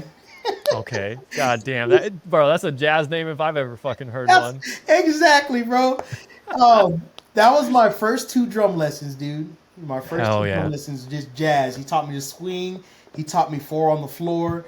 He taught me like the basic, like, the rock groove. And that's it. And he was like, I don't think you need lessons anymore, man. Damn. And because my mama was paying for my lessons for me, man. Shout out to Mama Cliffy. Hell yeah. She was paying for my lessons, man. And Louis was he was playing in like a Metallica-ish band, like a real like thrash metal. And he would teach on the side, but he was just classically trained, just jazz. So he gave me my couple lessons, man, and he was just like, "All right, man, you got it, bro." So it was cool to learn that. That aside from like the gospel, jazz definitely plays like a big influence on me. Fuck yeah, that's so dope. And maybe I'm tripping, like, but when I've watched some of your live like drum videos or the clips you post and stuff, I'm like, I feel like some of this is just fucking you're coming up with on the fly. Yeah, just 100%. Yeah, and Toast will get me. He'll be like, dude, he's like, I hear you every night, right? And he's like, I always hear something different. And he's all, it's not bad. He's all, it's just different. Like, it's just, he's all, what do you, like, did you practice that? And I was like, just again, just practicing enough, like on your own, to be able to trust yourself to meet everybody back at the one. So yeah, Yeah. definitely. Like I'll post the same section of the same songs. You can go to Mhm. my Instagram and search it, and I guarantee like there'll be like the main fill that's like recorded, but then there'll Yeah. also be that like very little bit of just like freedom, man. I'm Yeah. just expressing whatever's in that moment, man. It's kind That's of so hippie. dope. It's kind of hippie, I guess, but free jazz is what I grew up on. Fuck yeah, bro. No, I'm here for it because that's like I always say like, being a musician is like learning another language, Yes. and eventually you get so good at language like I don't necessarily know what I'm going to say to you next, but because we have chemistry, we both trust the process. That's You so know what I'm saying? So yes. you're just vibing off one another. So yeah, when I see your guys' live videos and see the drum clips you post, I'm like pretty sure he's just going off gut feel for Yeah, this. yeah. Yeah. So, Powell from Keonashi, me and him, Okay. they were on tour with Last 10 Seconds of Life, Hell and yeah. Yep. Steven Sanchez was still in Last 10. And I remember we were all watching each other, bro. And it's just like here in El Paso, if you come to a show like Rock House, wherever, you'll see Mm-hmm. just like all the drummers in the back of the room, like watching each other. And then you'll Mm-hmm. see like the rest of the people watching the show. But we're real notorious for that drum circle, man. It's Yep. like myself, Toast, homie Zane, Nate, Bardo, just come of us guys. We just like to just watch the drummers, and it's cool, man. Because drummers back in the day didn't get enough love, right? Like they're Yeah. just kind of in the back of the room. Nobody's taking pictures. What is that song? What was that band? Nora. Nobody Yeah. takes pictures of the drum. Some shit. But Yeah. we always just try to support each other back there. So that's Hell yeah. definitely something we came up with the term. We're having a conversation. So, you Yeah. hear a nice little choppy like top tool. Hell yes, bro. That's so sick. I mean, bro, I like that's like, I grew up also like skating and riding BMX. You see Yeah, a homie land a trick and you're hyped, you're you hyped know? for it. Yes, Yeah, and yes. you just vibe off that and suddenly you're trying some new shit cuz you're like, "All right, I just saw my boy do that. I can do that I too, could do right?" that too. I could do something, Yep. something like that. Yep. Yeah. Damn, that's a vibe, man. That's cool. Yeah. That's so dope. I love to hear that cuz yeah, it's again, I don't think of myself as a super good drummer, but I think I'm like competent enough that I can see when I see a good drummer, I feel that same vibe of like, Yes. damn, now I want to go play drums, you know? They and I've always like myself personally, man. I've always just tried to make it a show. Like I Hmm. do want to hear something a little different than what's on the record, Yeah. because at some point, like people are paying. Nowadays people are paying like even for some local shows, man. They're paying $25. You know what I'm saying? Yep. So Hmm. it's like, why am I like I want to be CD quality, like in terms of like being clean, Hmm. but I also want to give you a little some extra for making it out to the show because you could have stayed home and watched the YouTube video. You could have stayed home and listened to the CD. Like you Hmm. could have just done that, but you came out to the show, so I'm gonna give you something to remember. Like, God damn, Yep. Jay was beating the fuck out of that shit. Like I Yeah. always just try to put on a show, man.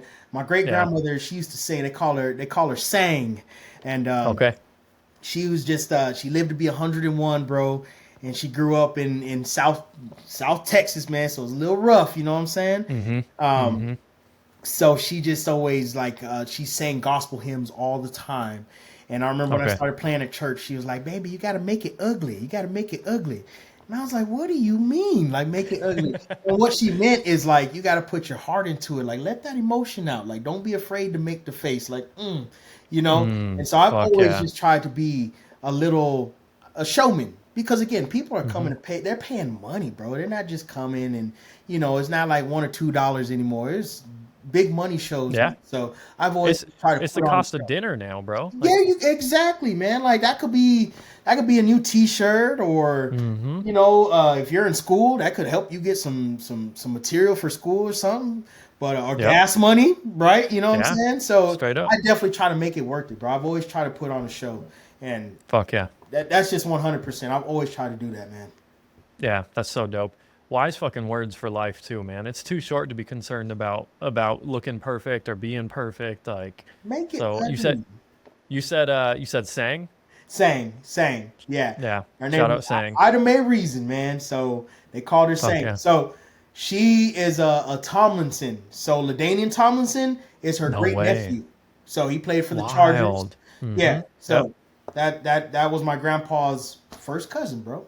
Oh LaDainian yeah. Tomlinson. Yeah, yeah, yeah. Yeah. LT was a big fucking deal in the Yeah, 2000s, man. dog. Yeah, yeah, yeah. Yeah. Oh, that's That's so another dope. reason people look at me like, damn, bro, you didn't play football, man. I know you got two fucking like extended family members in the NFL. That's wild. You didn't want to play ball, man. And, I Yeah. wanted to be the drummer. I was an oddball out, man. Shit. Fuck, man. Hey, I'm glad you chose drums Thank because you, bro. fuck, man, it is a true joy to watch you play drums. And bro, you fucking punish your drums, I man. try, man. I try. I pay good Yeah. money for them motherfuckers, man. They owe me. They owe me. Yeah. You'll see that comment on there. Wow, what do those drums do to you, man? What do they Straight owe up. you? Yeah. We played at in Silver City, bro. It's just a little town, just maybe about 2 hours from here. And we Hmm. played in a forest, bro. I don't know what, like I'm telling you, man. Triumph did some questionable shows, bro. And he's real. Yeah, bro. Forest, like fucking, and this is not the Austin Forest. No, dude, it's another Damn. forest, man. And these real, Oh shit. country boys were watching us play, man. And Hmm. they're staring at me, bro. And I'm a little nervous. We're in the damn woods now. You know what I'm saying? Yeah.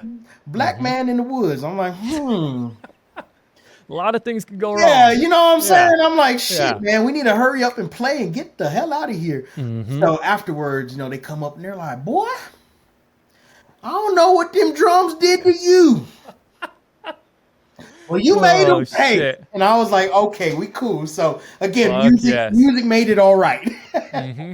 Bro, rent is due on those fucking drums, bro. 100%. Every time. Yeah, man. Every time. Yeah. Fuck yeah. I love it, man. That's one of my favorite things about your playing style is just the fucking power, man. Thank you, dude. I'm getting a little old now, so sometimes it hurts sometimes. Yeah. But it's okay. Yeah. I got to keep it going, man. I'm here for it, man. You're making it ugly, bro. Make it ugly. Yes, sir. I love that, man. Well, fuck yeah. Let's see what else we got. We got what drummer actually I feel like you probably got a good answer for this. What drummer would you want to see fill in for you in your band? Oh, shit. Like with their own style too. There's a little homie called, his name is Nathan. Okay. He's not even a little homie no more. This dude's grown ass man, got kids and shit. But I've known him since he was like 14. He drums for a band called Dusk Lovers. Okay. And Fall. That's a sick name. Yeah, dude, sick like ambient, like doom influenced Okay. emo. It's fucking Fuck sick. yeah. He also drums for Fall Mammoth, right? Just Okay. that's a super like tech death. But this dude is incredible, and honestly, he's always told me like, man, you influenced me, so I can hear a lot of myself in him. So he's Mhm. definitely one dude that I would love to see rip like a No Suffer set, bro. Fuck yeah. Another one is they call the homie Cheeks. His name's Adrian. He drummed for Okay. a band called Limerence from Okay. Mexico, from Juarez, bro. And honestly, in our region, he's probably the best drummer, but he just doesn't care to, he has he paints guitars and he has a family, so he's Okay. more focused on that. But he blows me out of the water, bro. He's always been just great. I would love to see him rip a No Suffer set. And Fuck yeah. I gotta drop Toast in there, man, just because he's heard Fuck it yeah. every night since our Mhm. birthing. I would love Yeah. to see Toast, and Toast plays everything single pedal, so I would Okay. love to see how he would translate a lot of the parts, man. Fuck yeah. Does he play a super simple set? I feel like you Bro. posted it. I had to post him. He doesn't really like posts. He doesn't like posting, but he wants everybody to know Okay. he's a drummer. So I'm calling Mhm. him out on this shit. And of course, I got my platform. I got my followers and stuff. And I was like, you know what? I got this video of Toast. I'm gonna post it. 14-inch kick drum, No 10-inch fucking snare. way. Holy shit. 14-inch floor tom, 22-inch crash ride, 14 or 15-inch hats, just depending on his mood. And that's it. Wild. Dude is playing Gravity Blast. Dude is Mm-hmm. playing just the sickest D beats. Single pedal. Yep. It takes him like 2 minutes to set up. Takes him 2 minutes Yeah. to tear down, and he's always laughing at the rest of us. But Yeah. Toast is that dude, man. That boy is dangerous behind that drums. He's Fuck yeah. always, if it we've always fed off of each other. We've always just tried to level up. Whatever he learns, he teaches me. Whatever I learn, I teach him. So that's kind of Yeah. like the yin and yang, man. You know what I'm saying? Even though everybody confuses us anyways, but that's my counterpart in this drum shit, man. Hell yeah. That's so dope. Yeah, because again, I was like, I recall a video, a drum cam you posted of him, and I was Yeah, like, damn, that dude fucking rips. he's so Like, good, dude. He's so good. Just yeah. shout out Rotten Discuss, man. Check them out. They got Hell yeah. the album on Spotify and all that stuff. So definitely stream that when you guys get a chance, man. Fuck yeah. That's dope. Well, man, let's see. What else did I have for you? So actually, yeah. Could you, I mean, you may have already kind of listed them, but do you have like a top 5 drummers right now? Yes, I think one of the questions we had said kind of like around Texas, no? Or Yeah. So we'll do, oh yeah. Well, actually, if so for Texas, if you just want to shout out some Texas bands you're hyped on, but then just drummers in general, if there's 5 that you're like, those are always the ones for me. dude, Zach, he's drumming for Lone Star Drive By from San Antonio. Okay. He just Damn, joined, another good name. bro. Yes, Yeah. he just joined Bermuda, bro. So, Fuck yeah. Okay. um, and Bermuda's our label mates, and I've been a fanboy of Corey for years, man, since that first tour we did with Bermuda, bro. Mm-hmm. And the new shit's incredible. The, Fuck yeah. Zach is sick. Zach is sick. I already Nate, Dusk Lovers, Mm-hmm. Xavier Life Cycles, my boy Andy from Conningsore from Austin, Texas, label mates again. Jordan King from Joy. God damn, that boy Dude. good, man. Yeah. Yeah. Uh, From Joy is due for like a blow up, I you think it's know? coming. I think it's Yeah. coming, bro. The last Mm-hmm. the last two singles are doing well, Yeah. and they're gonna be on the Orthodox tour. Is that Yep. the tour they're Yeah. gonna be on? Yeah. If they Yeah. don't It's a big deal. if they don't blow the fuck up, I'm gonna be upset. That's Straight up. they deserve Yeah. it. They deserve it. They're another Houston, another Texas legends, man. They've been doing Yeah. their thing for some time now, and yeah. So Jordan's sick, bro. I call my boy Dr. Fumbles from here in El Paso. He jumps for a band called State Limbo. They Okay. sound like This Town Needs Guns. So Okay. and he's just an incredible drummer. But that would be from Texas for sure, and some Texas Fuck bands yeah. I want to shout out. El Paso got plenty of bands. We Mm-hmm. got just hella. Like I said, Rotten Discuss. We got AC 130, Young Boys, just making some noise. Hell yeah. They are so dope, man. They remind Mm-hmm. me of like they've covered like Tsunami. Fuck yeah. So in turn, they've gotten that animosity feel just because, Okay. So Mm-hmm. that's been cool to see. Artery, really good band from here. Okay. Um, just hella. Barbarians always doing their thing too. Texas legends for sure. And Fuck yeah. You damn. know, So, Lie down in Houston. oh, dog. Yep. Yeah, they're coming up right now. Yeah. They're I I love it. I love it. I think it's cool. I grew up in El Paso, border town. I Every time I've been like down south, like my mom lived in South Carolina, they always Mm-hmm. like, "Oh, you talk like a Mexican," and I'm like, "Well, I'm from El Paso," you know what I'm saying? Yeah. Um, Yep. so for them to put on for the culture is really dope, man. Yeah. Especially with the way the world is right now, man. I Mm-hmm. think that just like black folk got to stand up. I feel like Yeah. the Hispanic culture's always been very prominent. Everybody likes their Taco Tuesdays and shit. So Yep. it's cool that a band like that is getting attention and they're putting on for their culture, man. I think that's super dope. 100%. Yeah, bro. I mean, I think, I talk a little bit on Hardcore Dropout. Like I think I make it obvious what I stand for, and even then, I think I could be more outspoken, truthfully. But even the tiny bit that I do, I get DMs that are like, "Hey, just keep it about music. It's not political." And I'm like, "Bro, music has always been political." You know what I'm saying? And I'm like, so when I see a band like Lie putting on for that, I'm just like, yeah, fucking do it, man. We Yes, need more of that, you know? that's punk. That's hardcore. That's Mm-hmm. metal. That's Yep. ain't Dude, nothing ever been glory like glorifying the government, bro. None of this. Straight up, So bro. so when I get and I I don't care what people think about me. I think that shit's weirdo behavior, bro. Mm-hmm. Like if you're truly about it, like cool, have your beliefs, have your morals, all Yeah. good. Just be a good human, bro. Don't be a piece of Mm-hmm. shit. That's what it boils down Yeah. to. And if it's Yeah. something that is downright wrong, there's no way that you can support it if you call yourself a good human being. Yeah. 100%. There's nothing Absolutely. political about that. Be a good person, bro. Don't be a piece of shit. So, Yeah. Straight up. I'll say it for you. I'll say it for you, dog, because I know how it is that people just want to have like a whole council culture and shit like that is just it's crazy, man. They won't support you Yeah. because you said such and such in terms of standing up for what is right, what is humane. 100%. And Straight up, bro. there you got to remember that's what this whole premise is built on, bro. Like Yeah. what do you what are you in love with government officials for, bro? Get over it, dude. It's weirdo. It's Bro. weirdo shit, bro. Straight up. That's what I'm saying. And what's crazy is I'm like, bro, they ain't ever looking out for you either. They're looking out for themselves. Bro, Insurgents, Austin, Straight up. Texas. Shout out my boy Rafe James. Okay. That band should have been huge. Mm-hmm. Huge. I want you to go listen to their last record, bro. Okay. It is everything that like political hardcore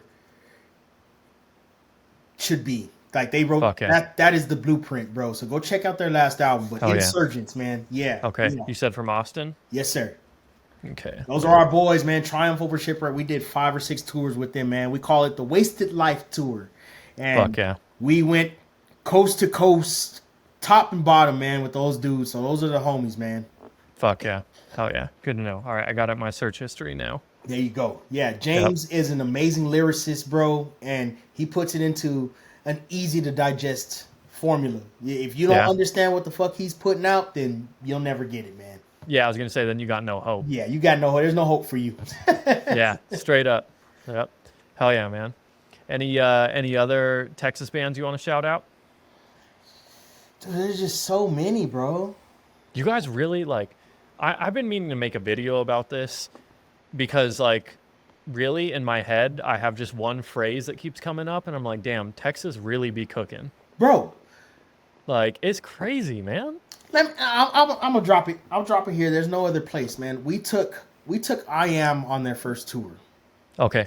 Who fucking rip. Triumph Over Shipwreck did, bro. Jay Webster was still playing with them.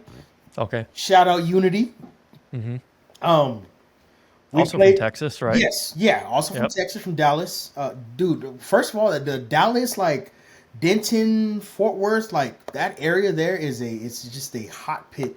That's where 2x4. I don't know if you remember 2x4. Dude, amazing. They should have been huge. Frost Coffin. Xavier used to drum for that band. They should have been huge. Like Dallas is just a hot pit. But we played with Kubla Khan in a room with 10 people in Las Cruces. Damn. So a couple of months ago, they came through with Kill Switch. Mm-hmm. Matt had us out at the show. It was at a Don Haskins Center here in El Paso, bro. Nice size room. It's a freaking stadium, bro. And to me, it was crazy. This is one thing that kind of weirded me out. Like I saw like Kubla Khan getting a lot of hate from like the other hardcore bands. Mm-hmm. And they're like, sell out, yada, yada, yada. That's not hardcore, this and that, blah, blah, blah. I'm like, dude, I don't give a fuck. They're putting on for Texas. They're making us look good, bro. They're making us look good. People want to hear other bands from Texas because of them. And I think it's a great thing, man. I think it's a great thing. So I'm thankful for my time in Triumph being out there for so long because I got to see a lot of these bands that are hot right now. I got to see them when they're barely starting out, man. So it's really cool. Texas is Texas, bro. There's fuck yeah. There's something for everybody here, man. 100%. Yeah, 100%. Yeah, and that's again that I really started as I was doing, building Hardcore Dropout, and I find more bands and stuff, and the amount of good bands I find in Texas, I'm just like, damn, y'all really got something special out there. Yes, yeah, it's cool, man. Like, and Texas is so cool. You can just tour Texas and have a good fucking time, man. There's plenty of stops. Texas is big enough. Like I was saying earlier, man, I can get to LA faster than I can get to like Corpus Christi. Like it's Wild. freaking weird, Yeah. bro. Freaking weird. So Yeah. you can do a week long Texas tour and be just fine. Go home and be happy. You Yeah. know? Well, actually, I remember this was 2011. I drove out to Austin with my brother, and I remember we went through El Paso. Yeah. We were going to stop in San Antonio and then go to Austin. The time from El Paso to San Antonio, I was like, how big is this fucking state? It just never ends, bro. Yeah, it just was. I felt like I was in a like lucid dream or something where I was like, dude, are we just like spinning in place or something? We're not Like, moving what is going anywhere. on? Yeah. Yep. Yeah, And then it's you get like right crazy. outside of like San Antonio and it starts getting green and stuff. You're like, oh, Mm-hmm. there it Yeah. is. Yep. Yeah. San Antonio was a super dope city. I want to go back and like I hope to time it with like a life cycle show because since that's their hometown, seems like it goes off when they play there. Every time, bro. San Yeah. Antonio is so dope. I think it's called the Paper Tiger now, Yep. but it was Yeah. called the White Rabbit back in the day. Mm-hmm. And Yep. Bro, on that road trip I saw Under Oath, Stray from the Path, and Let Live at White Rabbit. Yeah. It was dude and Stray, like you posted I think you posted Mitra. yeah, yeah, Yep. And they were touring for that album when I went on that road trip. And like, this was back in the day where you can't just look up bands on the fly. 100%. So I didn't know who Stray was. And then they're the opener. All three of them come out. And then Drew, their singer, like, they're waiting for him. He's kind of late. And Yeah. then, like, you can tell they're all kind of getting a little nervous. Like, where the fuck is Drew? And, bro, as soon as he stepped on stage, you just felt like, oh, shit, this band they have it. There was just an energy and they started playing and they've been one of my favorite bands ever since. I'm kind of sad they're breaking up, but I understand. Honestly. Shout out Craig, man. That's my dog, man. That Yeah, dude, dude. that dude gave me he gave me a lot of hype too, man, on one of his live streams, and I appreciate yeah. it, dude. After that is it's kind of when my numbers just started climbing, dude. I'm not a big numbers guy, like it's whatever to me. I'm just posting like I share my family, I share my Yeah. my weightlifting, my coaching. It's not like Yeah. I'm just like, oh, I'm an influencer. Like, no, man. Yeah. So for him to shout me out on his live stream was huge, man. But I want to Yeah. talk about something with you, bro, because I don't know Okay. if it was during this tour, but okay, Make Your Own History release tour, right? Straight from the Path. Did you get to see them with Josh Travis on guitar? No, because I think it was still just a 4-piece. Okay, dude. Yeah. So when they did that actual like album tour, they had Josh Travis on guitar with Tom. And Damn. first of all, Make Your Own History is my favorite Stray album because it was produced by Misha Mansour of Periphery. Yep. And that's Bulb. Back when I was Yep. breaking my granny's computer on LimeWire. It was all because of Bulb, huh? His Bulb, Yeah. bro. I had all his Yeah. mixtapes that all his 50 tracks. Yep. So Make Your Own History was amazing, but seeing it with Josh Travis on guitar was just incredible, dude. Another moment I had like that was Born of Osiris, The Discovery, with Tosin Abasi on guitar. That's fucking sick. Dog. Damn. Those are my That two is albums that I crazy. listen to still to this day for that reason, just because it reminds me of when I Yeah. saw that live show. So Yeah. sick. So dude. was Animals as Leaders even a thing then? I think this was. When did The Discovery come out? I don't know. Let me look it up real quick. Let's see.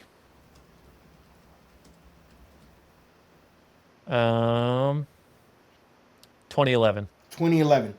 Yeah. So I think because that's self-titled Animals as Leaders album came out 2009. Yep. Okay. So I know that it took Tosin a little bit to grow that live band for Animals as Leaders, but I think they had already started doing some things here and there.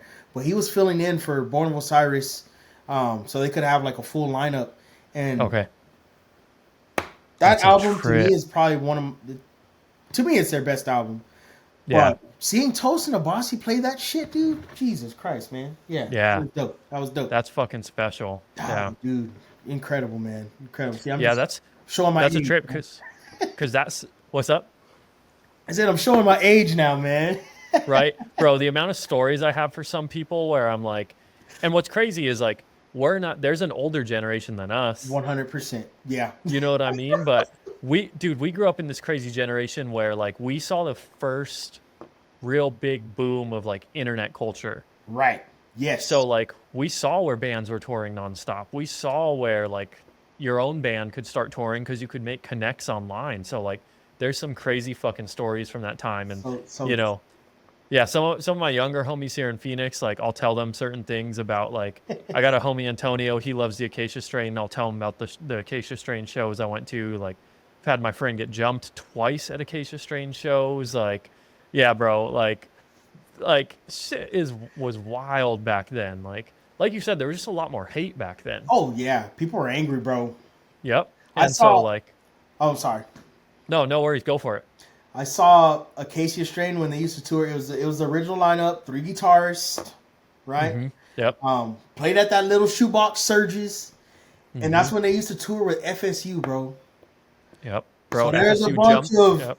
6 foot plus dudes with Mm-hmm. us, like me and Toast, only black dudes in the Yeah. room, with a bunch of Mm-hmm. other short, like Mexican cats, bro. And Yeah. we're just like scared to even get in the pit because these big dudes were just like knocking people out, bro. And Mm-hmm. this is like Yeah. first time I had heard Carbon, zun zun, dun Dun dun, dun. dun dun, Yep. bro. Bro. Yeah. That Game over. Yep. I was Dude, like, and what's what is crazy is like happening? straight Where's up, where's the kid spazzing out with the comb over and shit, man? What is this? straight up. And bro, they're doing that shit on 6 string guitars? Oh, Like how? shout DL, man, DL, bro. I don't. Mm-hmm. What is Yeah. he? He's singing for Bad Wolves or something now. Yeah, But I was gonna say it's something with wolves, yeah. that dude is one hell of a guitarist, one hell of a Mm-hmm. producer, and definitely my gateway drug into the one bar breakdowns, man. Mm-hmm. Just Yep. woo shit. Yeah. They seriously fucking like they pioneered like that dissonant like I think it's I think it's just like a one on the E string and a open on the one on the A string. Yes. It's just like and it was just that in different rhythms, all in 4/4 though, and like yeah.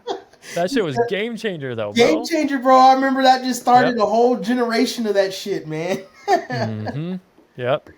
Oh yeah, man. We grew up in a good fucking time. We did, man. We really did. Yeah. I don't know if everybody else appreciates it, but man, I sure do.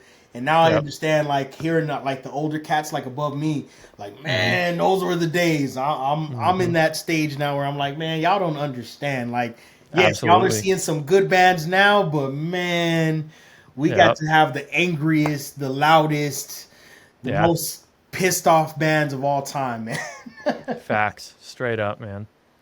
Well, hell yeah, man. What a good fucking conversation. I'm so glad we were able to fucking chop it up finally. Like, I feel like this is full circle moment, Yeah, like dude. we get to come from the 2000s all the way to now and chop it up and That's just so what a good. good time, man. Yeah, Thank thanks you for for being having me, on. man. I appreciate you reaching out. I got super excited, bro. So Yeah. thank you, man. I Yeah. do appreciate you. Hell yeah. Any last shout outs, any thank yous you want to drop? Oh man, just the boys, No. Jerry, Larry, Toast, my guys, my team, Irk. He started a band up in Fort Worth called Dead Feds. Check them out, man. Shit, man. Just my wife let me still do this shit. I Fuck remember when yeah. our son was born, everybody's like, "Are you retiring, Jay? Are you done?" Well, I hope not, man. So shout out Yeah. my wife for letting me still do this crazy shit, man. Fuck Still yeah. have my one time a week of pretending that I'm still fucking 21, man. Yep. Hell yeah. Bro, keep the fountain of youth alive, man. Always, man. That's how I want my boy to see that when he grows up and he starts doing whatever he wants to do, Yeah. man. I want him to have just a good time like I did, man. I never got in any trouble. Could have, but Hmm. thank goodness never got in any trouble, man, and just had the time of my life, being broke, eating Hmm. potted meat, man, eating Yeah. Vienna sausage, just the Oof, greatest time. rough. Just I Yeah. hope I hope he gets to have that same wherever his journey takes him. I hope he gets to have the same feeling that I have. And I hope when he gets my age, he's able to have conversations like this with somebody else that appreciates that same time that, Fuck where you yeah. grow up and you establish who you are as a person. You know what I'm saying? Yeah, absolutely. That's special, man. Love to hear that. Well, thanks again, man, and we'll talk soon. And I Yes, can't sir. wait for all the people to hear this. I appreciate you, man. Thanks again for having me, dude. Thank Yeah, you. of course, man. Talk soon. Yes, sir.